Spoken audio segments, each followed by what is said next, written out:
So first of all, um, we need everybody in the class to understand that the GBC body, of course, everybody knows, but the strategic planning network is a network of devotees that includes the whole GBC body and a few other expert devotees in the world. Expert devotees, professional devotees, experts in their field. They have PhDs, they have degrees, they have work experience of some kind or the other. So all of them together make the strategic planning network. So the GBC body includes your regular GBC members, which is about 35, 36, and it includes GBC deputies. Deputies are about 20 to 25 deputies at a time. So about 60, and there's about 7, 8 ministers. So 60, 70 devotees that represent the whole GBC body. And then we have that many more in the network who are experts of some field or the other. So with this whole network, we have divided the network into different committees to help strategize ISKCON's growth for the future, because we are really at a juncture where direct disciples of Srila Prabhupada are phasing out very soon, and it will be the grand disciples of Srila Prabhupada who will be running the show. So, if I ask you in the room to name your father, that will be a very easy question. And if I ask you the name of your grandfather, will be just about that easy. But if I asked you the name of your great-grandfather, maybe half of you will say, well, I'm not sure. So if I ask you a direct question, why you don't know the name of your great-grandfather, none of you will have a very good reply. Okay, here is the reason I don't know the name of my great-grandfather. So the reason is that you don't think it's necessary. It was never useful. We had nothing to do with it. We were not asked anywhere. So our parents never told us, and so on. So in the same way, there are sons of Srila Prabhupada, and then we are like grandsons of Srila Prabhupada. For us to know Srila Prabhupada, very easy. But then the great-grandsons of Srila Prabhupada coming along, and then great-great-grandsons of Srila Prabhupada coming around, and daughters, they may or may not relate with Srila Prabhupada the same way as we do, or the first generation of Srila Prabhupada's disciples does. So that is a concern. And keeping ISKCON together is also a concern. How we can keep ISKCON together? What can we do to keep ISKCON together in the whole world? ISKCON together.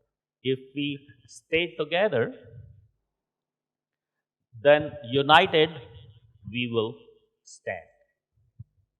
If we're just together and not united, then we can fall.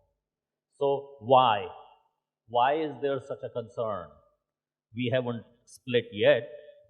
We are still together after so many years. Then why is the concern? The concern is because of reasons that we discussed yesterday over here. And the devotees gave some answers. What could be the concern? What could be the concern is, in the time of Srila Prabhupada, there was one guru. Nobody initiated other than Srila Prabhupada. So Srila Prabhupada was one guru. Now we have gurus. Number two, there are so many countries. We are spreading into newer and newer countries. We are dividing into more and more zones. We are coming up with more and more reasons. And we are preaching in so many more languages. So these are all the bases that people want to divide on. The languages say, okay, all the English speaking over here, and the French speaking over here, and the German speaking over here, and the Hindi speaking over here. So that could be one reason that a split could come about. So many countries, so many continents could want to split, so many zones not relating with each other and having their own way of operating. Okay, yes, we are all working towards the same goals. We all have 7 purposes, but I want to do it my way. Why? Because my leader said so. So, regions can go here and there, zones, and generally we are covering more and more of the globe. It is good news.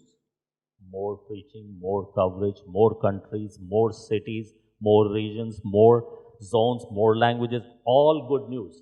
But it makes us that much more vulnerable to splitting.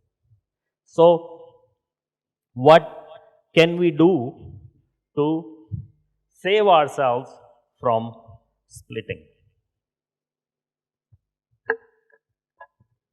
We can. So many things we can do. One of the things, which is one of the most important things, is that we stay together. In this room right now, we may be disciples of several different gurus. But what is in common? Srila Prabhupada. So as long as Srila Prabhupada remains the glue, the hub between all of us, we are more likely to stay together. We all need to be under one big, huge umbrella. And that umbrella, the GBC's found, is no other than His Divine Grace, A.C. Bhaktivedanta Swami Srila Prabhupada. He is the only one who could build the house in which the whole world could live. So we all surrender to Him for generations to come. Not that, oh, I am a disciple of so and so.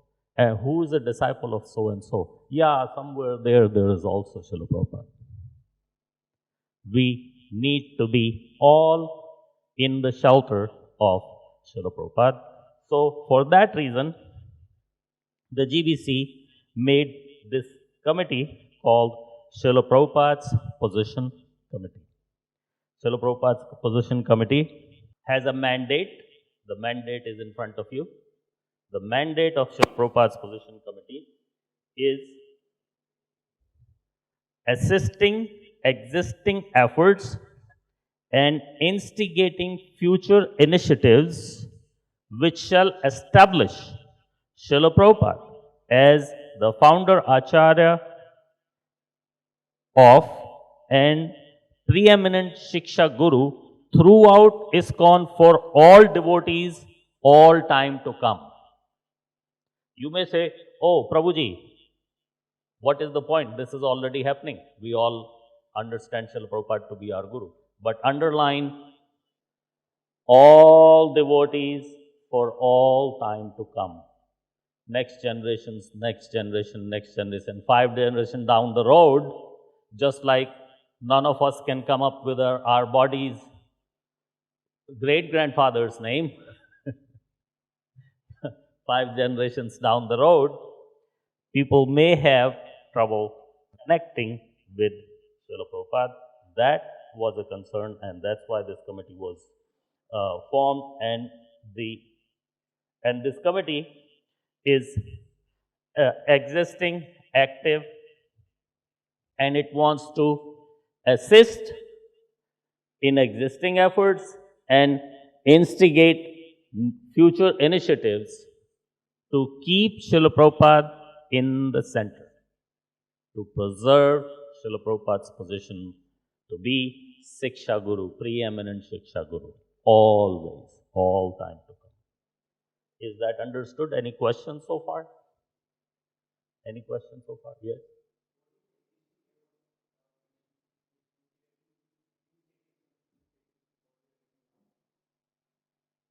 Instigating future initiatives, initiatives that will help keep Srila Prabhupada in the center. So let me give you example. Some of our initiatives. No matter which temple you're coming from, which country, you have a mandate to have Srila Prabhupada's picture, under Srila Prabhupada's picture, A.C. Bhaktivedanta Swami Srila Prabhupada, International Society for Krishna Consciousness, founder Acarya A.C. Bhaktivedanta Swami Srila Prabhupada. All of that has to be published on anything and everything you ever publish, ever again. Right?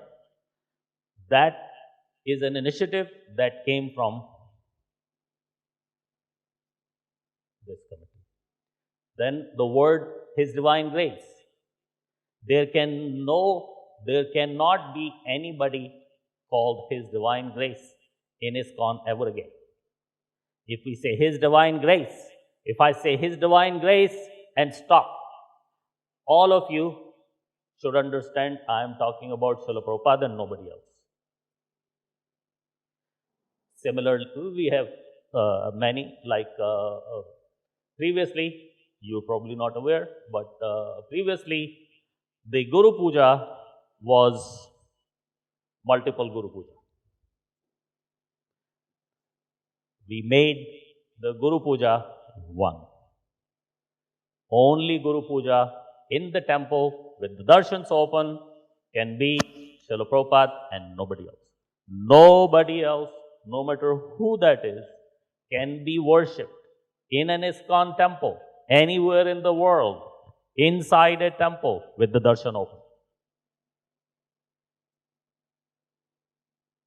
So, this kind of existing efforts, assisting with existing efforts, that these things they remain in place.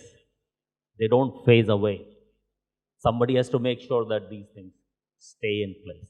And then, if and when we see, or you see, that there is something happening in my temple or some other temple or where I went to visit that may have an impact on Srila Prabhupada's position not being so prominent, we would act on it on behalf of Srila Prabhupada. The committee, SPPC, will act on that on behalf of Srila Prabhupada and bring out a proposal and try to present it to the GBC body and confirm the position of Srila Prabhupada stand. So we will be like, the SPPC is like advocates for Srila Prabhupada, for his position. Bro, I am saying that when we are getting influence to take some decision, so that may be because of some which factor is influencing you more. Yes. So there is one side I am telling that our management, like you were saying, this Guru's issue, and this can be future, maybe this can be the cause for divisions. So our Guru says something or our management says something. So this is like one side. And another side is, suppose we know that Prabhupada is our preeminent Siksha Guru, and then we are learning some principles from there. So it's you are establishing these points, okay? So even after establishing these points, our temple management says something, or our Guru says something, or somebody who is more influential person, he speaks something, then definitely devotees go to that side. Yes. Decision will be made by those things. So how you are establishing that Prabhupada is Siksha Guru, preeminent Siksha Guru, is going to help or neutralize those. Okay. That is it. So there is something called. So for example, I gave the example of Srila Prabhupada's Guru Puja every morning and Srila Prabhupada Guru Puja only. That applies to every ISKCON center in the whole world. So as soon as we find out that somebody else is also being worshipped or somebody has replaced Srila Prabhupada's Murti with my Guru and we're doing that Guru Puja now, that would be something that the SPPC will take it up. So all you can do is legislate, make the law. And then if the law is not followed, then the enforcement has to go through the GBC body. The SPPC is not the enforcement procedure. SPPC will have no right to enforce anything, but SPPC will have the right to ask the GBC to enforce that nobody else is going to get worshipped in ISKCON, in any ISKCON temple, anywhere, at any time. Even a Vyas Puja, you are having your Guru's Vyas Puja. Most of the time the Vyas Pujas don't take place in the temple room. And even if they do, they have to take place in the temple room with the curtains closed, not with the curtains open. That's ISKCON law, the law that everybody follows. So there could be new things coming up, new ways that devotees may come up with, devotees are creative, that somebody, any one of you may feel, oh, this is undermining Srila Prabhupada's position. Then that should be reported to us. And we will try to handle that. If it's happening, more places than one, we would try to handle that with bringing in a legislation that makes it clear that Srila Prabhupada's position needs to be preserved, and here is something that is standing in the way, an obstacle in the way of preserving Srila Prabhupada's position, and this is the legislation we want to bring in so that it doesn't happen. Like for example, these are old things, but new ones you may have heard. At one time, we brought in a law that nobody can chant Radhe Radhe in one of our temples. Prior to that, many devotees were shouting Radhe Radhe, Radhe Radhe, Radhe Radhe, this Radhe, that Radhe. They made a law, no Radhe Radhe. The maximum you can say Radhe Radhe is twice. No chanting. Huh? No, you can say Radhe Radhe twice on at any time, but you can, that was my input, that at least on Radhashtami, allow devotees to say Radhe Radhe as many times as they want. But other than Radhashtami, Radhe Radhe is not supposed to be chanted in ISKCON, and that changed. I'm just telling you the effectiveness. So many people were chanting Radhe Radhe. And all of a sudden, when the legislation came, I don't hear anybody chanting Radhe Radhe anymore. Even on Radhashtami, they don't chant Radhe Radhe. Everybody's afraid to chant Radhe Radhe. So similarly, we used to chant, after chanting Srila Prabhupada's name, Jaya Prabhupada, Jaya Prabhupada. Or after that, we used to chant other names, like Srila Satswarup Maharaj was called Gurudev. So his disciples would chant Jaya Guru Deva, Jaya Guru Deva. That got stopped.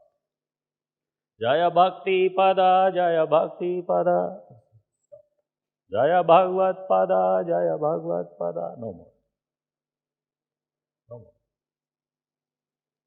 All that is done by the GBC body, by legislation, just to preserve Srila Prabhupada's position, so there is no competitor in front of Srila Prabhupada.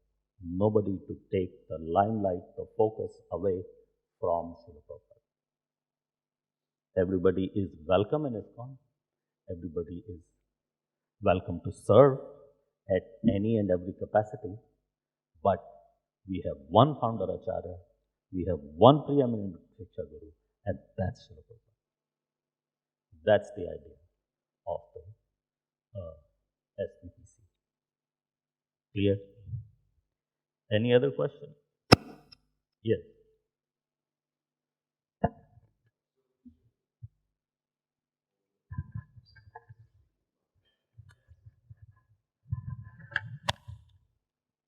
My observation over the points you have spoken about today, I see that it is not followed in principle. Not? Followed in principle. Not followed. No. Okay. Like Guru Deva, many temples, they, after Prabhupada, you say Satsaru Maharaj had the title Guru Deva. But Guru Deva is also ordinarily like, your own Guru, like could be. So, Just. so this Guru Deva is continuing. One aspect. And what about Smriti Vyasa Puja? You said Vyasa Puja should be observed with curtains closed in the temple hall. Right? So there are some temples on the Vyasa Puja day, if it's a weekday, they will not observe because they will not get enough congregation members or strength, of devotees to come to the temple.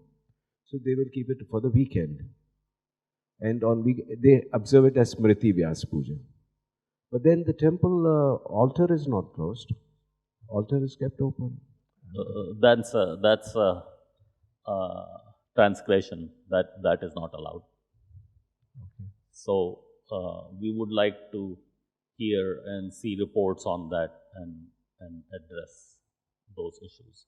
It may be happening in a small way in small places, but SPPC will address that if it is reported. I think best is to report it to your own GBC.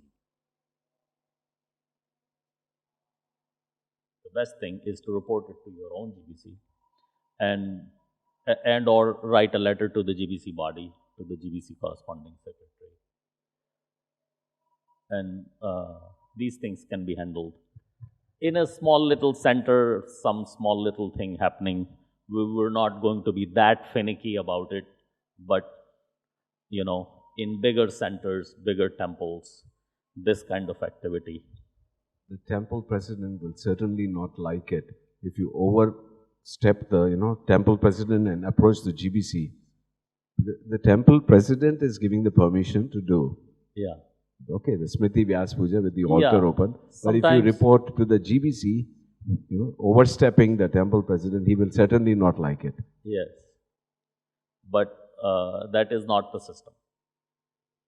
That's not right. And if it is happening a little bit, it's okay. But if it's happening widespread. We are so casual about the term called Siksha Guru. That he's my Siksha Guru, he's my Siksha Guru, he's my Siksha Guru. So do we have any set standard?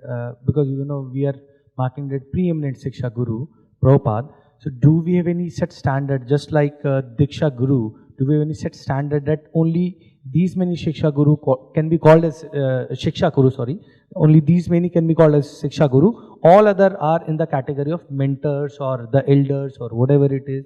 Do we have any set standard? Because ultimately we are compromising with set standard for what? To be called as a Shiksha Guru. There is no standard for being called a Shiksha Guru, no standard for you to who you want to call Shiksha Guru. Mother Suniti, the mother of Dhruv Maharaj, was his Shiksha Guru. For the lack of better word, a janitor can be your Shiksha Guru if he directs you to Krishna consciousness. But, and you can have dozens or hundreds of Shiksha Gurus, but you will have one preeminent Shiksha Guru if you are an ISKCON. That is the point. Preeminent Shiksha Guru is like a Shiksha Guru of all my Shiksha Gurus. FounderAcharya.com and Prabhupada.net. And while I bring this up, it's also printed on the front of your DVD cover. While I bring this up, we also need more help with these websites, and we are also trying to create some apps for Srila Prabhupada. There are many websites on Srila Prabhupada, none of them are ISKCON authorized. These are the only two ISKCON authorized websites on Srila Prabhupada. Then there are many apps out there that you can buy in the name of Srila Prabhupada, but we don't have an official ISKCON Srila Prabhupada app. So it's on our mandate to create that, and we're looking for teams and members to help us with that. And we have a sign-up sheet over there. So anybody knows anyone who can help us with all this, this is a sign-up sheet for volunteers, and this is a sign-up sheet for recording. If you want a recording of a link to the recording that's going on over here, you can sign up over here and get that. So, as I said, we are a committee, and committee has members. These are our members. Gopal Krishna Goswami is our member. Bhakti Charu Swami was our member. Bhakti Vaibhav Maharaj is our member. Madhusevita Prabhu, Yadubara Prabhu, Mahaman Prabhu, and yours faithfully. I've been co-chairing this committee for last 12 years. My name is Akrura. And all of these devotees are very, very senior Prabhupada disciples. I'm the only grand disciple on this committee. This is just to give you an idea of who the committee is. We published the Acarya book, and then we published it in Hindi also. Then we published it in Russian, and all 3 copies are on this DVD. Now we want to go into the origin and significance of the word Founderacharya. You've seen and heard Founderacharya, but probably not have so much idea where did this word come from and how it got there, who brought it in, what is the real meaning, and what is the significance of the word Founderacharya.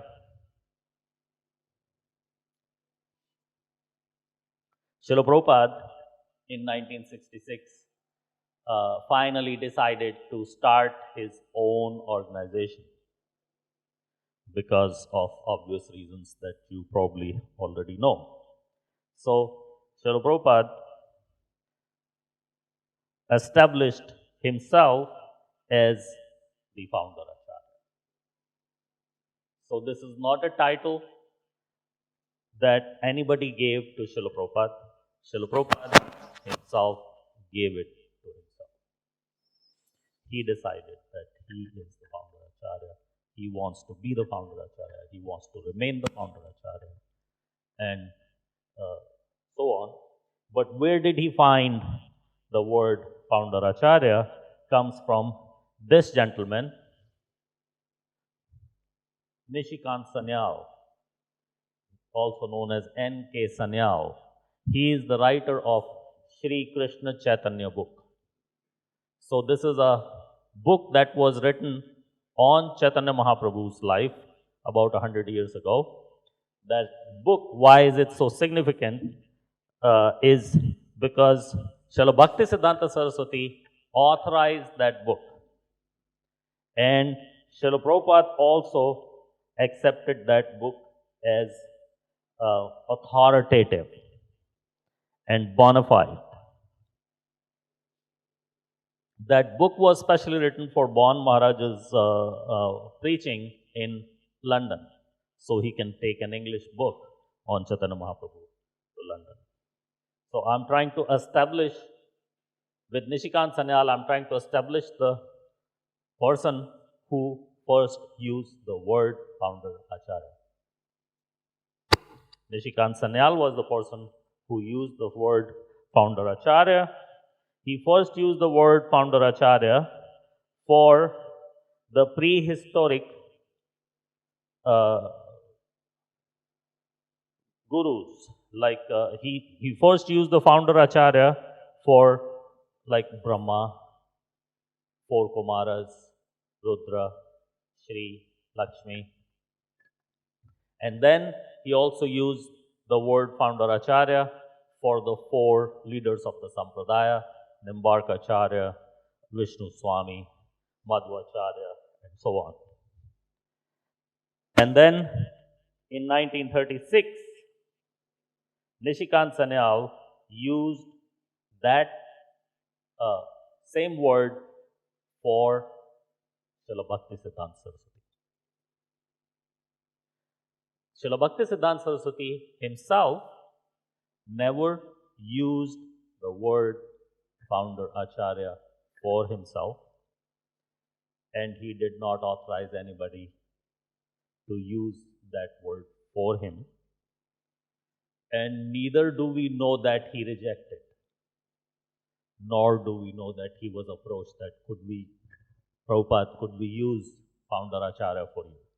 So it never got to his table to be accepted or to be rejected. So the functions of the founder Acharya are given by Nishikant Bali, who he explained who is founder Acharya. Founder Acharya is the one who defeats other interpretations of Vedanta, revives and reforms community and has a signature style, preaches the view of prehistorical teachers. These are the prehistorical teachers, and then these are the four teachers that were referred to as the founder Acharya by Nishikant Sanyal. To give you a little bit more of an idea who Nishikant Sanyal was, Srila Bhakti Vinod Thakur started a book like his Back to Godhead magazine. It was called Sajjan Toshni. It was a book in Bangla, and it was published regularly. But at one time when Srila Bhaktisiddhanta Saraswati moved his head office from Mayapur to Calcutta, to the Bagh Bazaar temple, he converted that Sajjan Toshni into another book called Harmonist. He just kind of bridged over. Sajjan Toshni converted into the Harmonist. And the difference was, Harmonist was English medium, and Sajjan Toshni was Bangla. So, Srila Prabhupada, at one time Srila Prabhupada also wrote articles to be published in Sajjan Toshni. He also wrote articles to be published in the Harmonist. And after writing 2 or 3 or 4 articles, Srila Prabhupada's article went in front of Bhaktisiddhanta Saraswati and he dismissed it. He said, from now on, whatever Abhaycharan writes, don't bring it to me for edit, just publish it.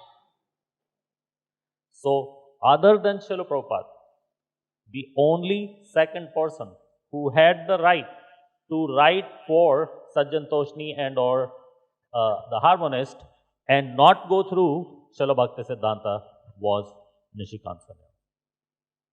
So you can see how dear Nishikant Sanyal was to Srila Bhaktisiddhanta.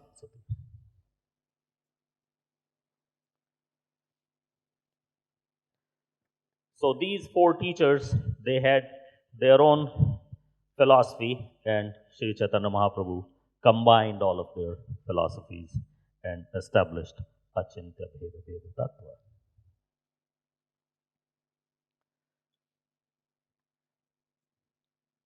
So here is the reference of where Nishikant Sanyal has used the word founder Acharya for Vishnu Swami, Nimbarka Acharya, Ramanuja, and Madhva, and so on.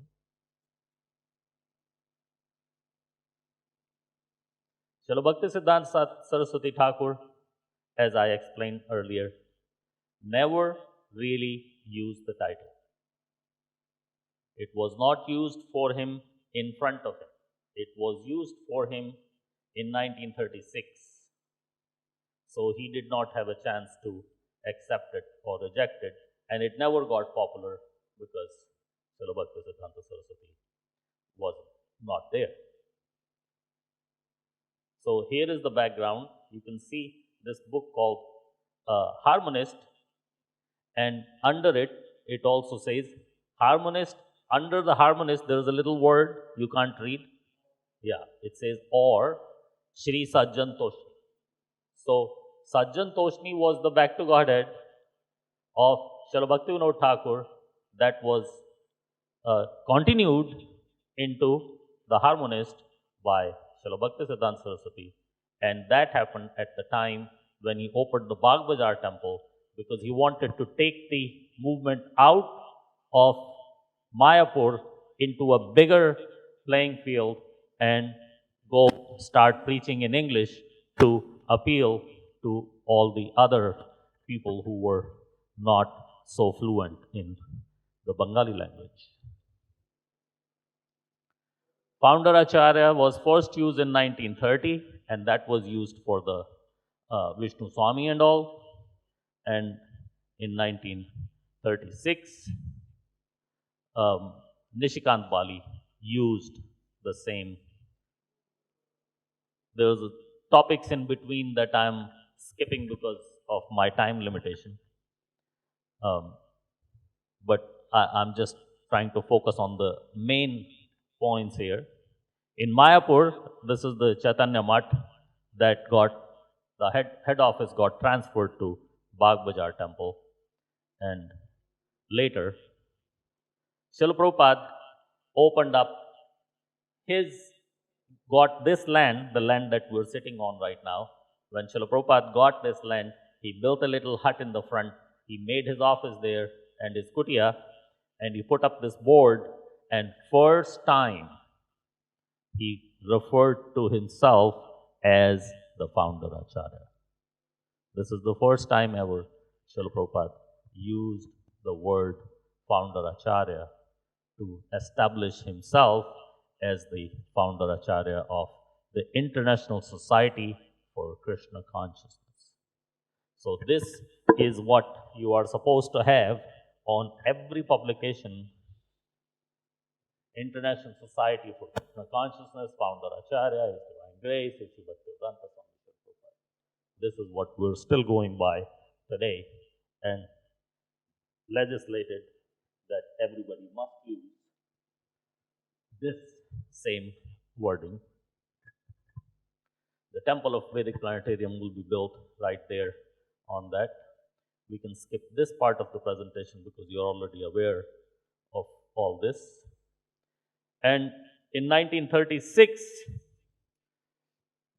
Nishikant Sanyal used the word founder Acharya. The Gaudiya Math is instrument and counterpart of His Divine Grace, Paramhansa Parivrajak Shri Shri Srimad Bhaktisiddhanta Saraswati Maharaj. It lives and moves and has its being in the founder Acharya. You see how he used the word founder Acharya for Srila Bhaktisiddhanta Saraswati.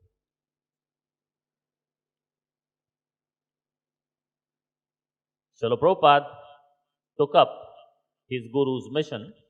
He started his magazine in 1944, but as you can see, he did not call himself a founder Acharya of anything at that time because he has not founded ISKCON.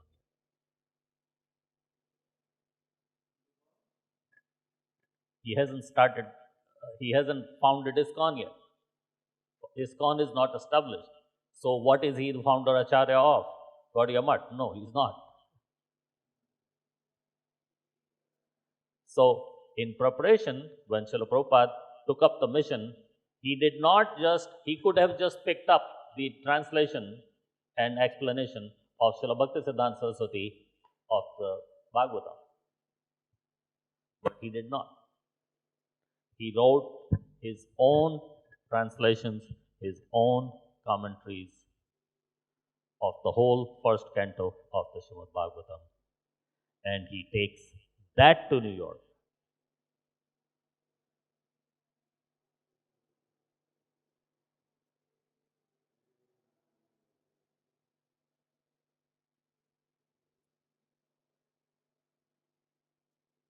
Now this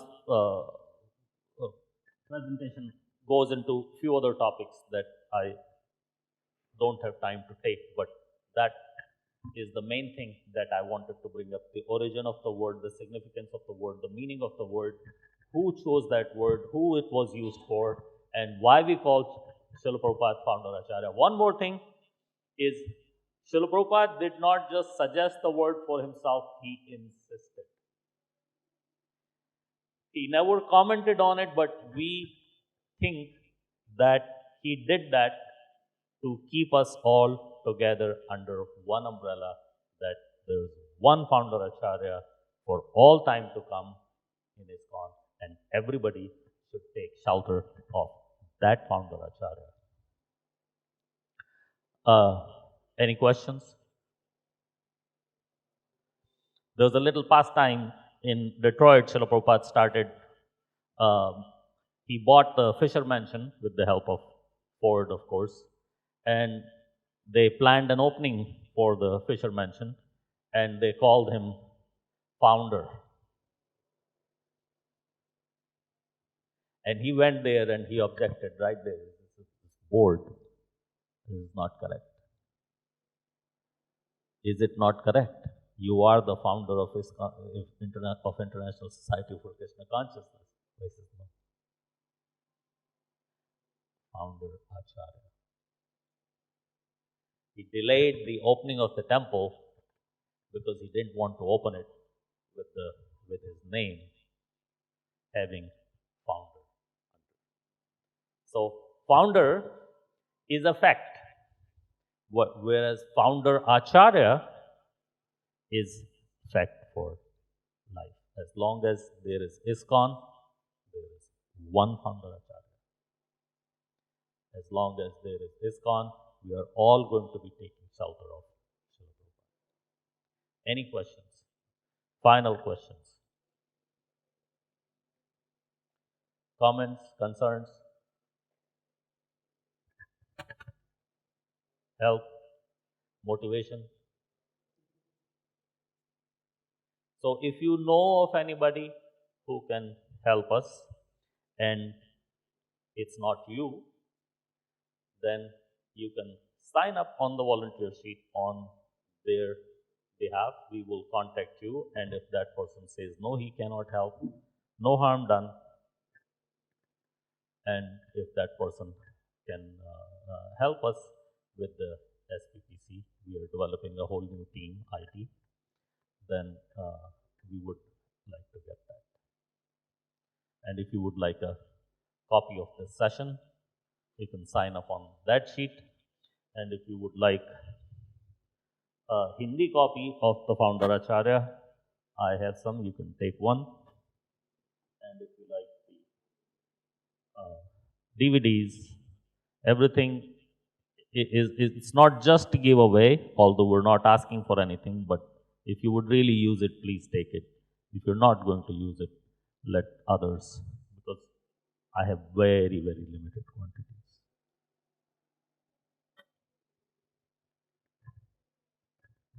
Any questions for the final time? Yes. Yeah, sure.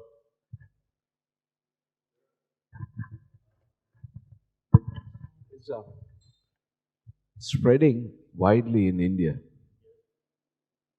Many new centers coming up, small, big.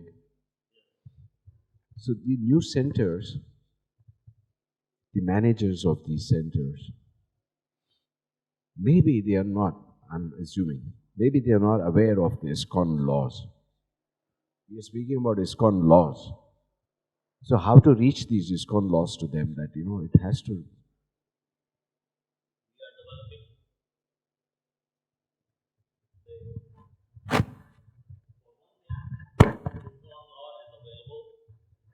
on the internet.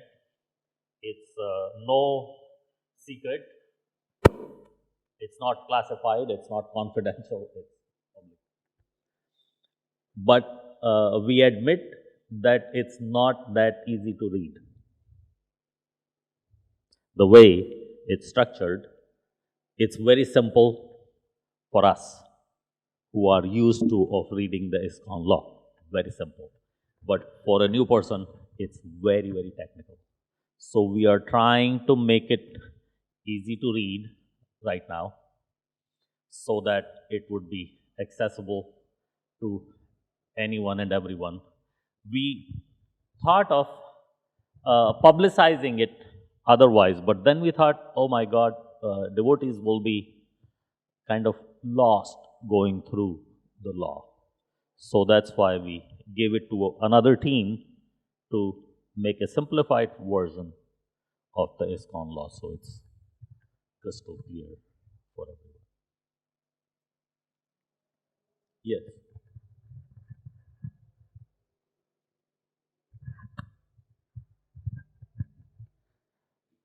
Who is the authority or in charge for the ISKCON law? Is it updated every few years, and can general devotees contribute to ISKCON law? Good question.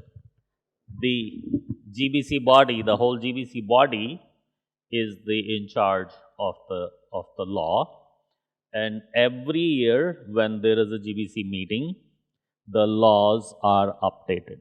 The proposals are brought in, and the GBC and the deputy GBC discuss the proposals, and they amend them and make new laws, and then those new laws get posted in the existing law book. So every law has a year in front of it. In 2010, we made this law. In 2009, we made this law regarding such and such and such. Can general devotees contribute to ISKCON law, like make suggestions? Yes. Yes, we take proposals from all over the world until 15th of November. Anybody is welcome to send any proposal. We do appreciate it written in a particular format that we will provide you the format. We do not take problems, we take solutions. So you can mention problems, but give a solution also. So it is the solution that's going to be accepted, not the problem. So the solution is a resolution, and everybody votes on the resolution, and if it passes, it becomes a law, or it becomes a guideline, or it becomes a recommendation, or it is outright rejected, or it is outright put on the back burner with respect. Clear? Yeah. Where I'm coming from is you have stated a few examples on how to put Srila Prabhupada in the center. Yeah. And some examples that come to my mind are based on philosophy. Yes. Which is also a contributing factor to the division.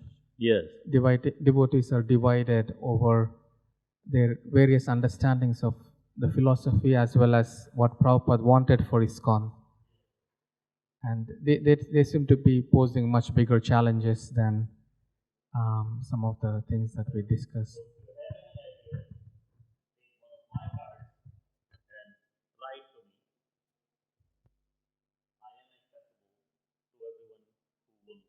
Come to take the Founder Acarya class. I'm not so accessible to everybody out there, but those of you who are here, who have taken the time to take this class and now understood what is it that's going on over here, we appreciate and encourage input from you as to how you can help us keep Srila Prabhupada in the center. What is an obstacle and how we can solve that. So we're open to that. Meaning, depending upon who you are, You are a temple president of a big temple, you are one of the divisional council, you can go through there and it will come to me. Or you can directly write to me, or you can directly write to the GBC, or you can make your own proposal. All you need is 2 GBC's members to endorse that. That's all. Just to suggest for the ISKCON law book, you still need endorsal of 2 GBCs. Does it still need? Just to make some suggestions to be included in the ISKCON law book. Yeah. So what is included in the, what you want to be included in the law book has to come in as a proposal. That this is what I propose. Here are the reasons why I propose this. And I want you to resolve this, accept this as a resolution. And the GBC body votes on that. And if it is accepted, it becomes a resolution. And if that resolution could be a recommendation, it could be a guideline, it could be a law. And if it is a law and the GBC body passes that law, it automatically enters the law book.